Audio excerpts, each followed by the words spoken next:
Hello, നമുക്കിന്ന് മറ്റൊരു adenium variety കണ്ടാലോ? അഡീനിയം ലവേഴ്സിൻ്റെ ഫേവറേറ്റ് ആയിട്ടുള്ള ഒരു വെറൈറ്റിയാണ് സ്പൂൺ ലീഫ് അഡീനിയം എന്ന് പറയുന്നത്.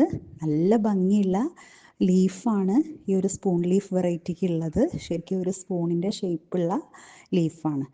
നമുക്ക് ആ പ്ലാന്റിൽ രണ്ട് തരത്തിലുള്ള ലീഫ് കാണാനായിട്ട് സാധിക്കും. കുറച്ച് നീളൻ ടൈപ്പ് ലീഫും ഒരു സ്പൂണിൻ്റെ ഷേപ്പിലുള്ള ലീഫും കാണാനായിട്ട് സാധിക്കും. നല്ല ഹെൽത്തി ആയിട്ട് ഈ പ്ലാന്റ് വളർന്നു വന്നാൽ നല്ല ഭംഗിയാണ്. നിറയെ ലീവ്സായിട്ട് നിൽക്കുമ്പോൾ നല്ല ഭംഗിയാണ് ഈ പ്ലാന്റ് കാണാനായിട്ട്. ഇതിൻ്റെ ഫ്ലവർ ഏതെങ്കിലും ഒരു നോർമൽ വൈറ്റ് കളറിലൊക്കെ ഉള്ള ഒരു നാടൻ ഫ്ലവറാണ് വിരിയാറുള്ളത്. ഇതിൻ്റെ മെയിൻ അട്രാക്ഷൻ എന്ന് പറയുന്നത് അതിൻ്റെ ലീഫ് തന്നെയാണ്. അപ്പോൾ സ്പൂൺ ലീഫ് വെറൈറ്റി റയറായിട്ടുള്ള വെറൈറ്റീസൊക്കെ കളക്ട് ചെയ്യുന്നവർക്ക് ഇഷ്ടപ്പെടുന്ന അല്ലെങ്കിൽ കളക്ഷനിലേക്ക് ആഡ് ചെയ്യാൻ പറ്റുന്നൊരു വെറൈറ്റിയാണ്. Thank you.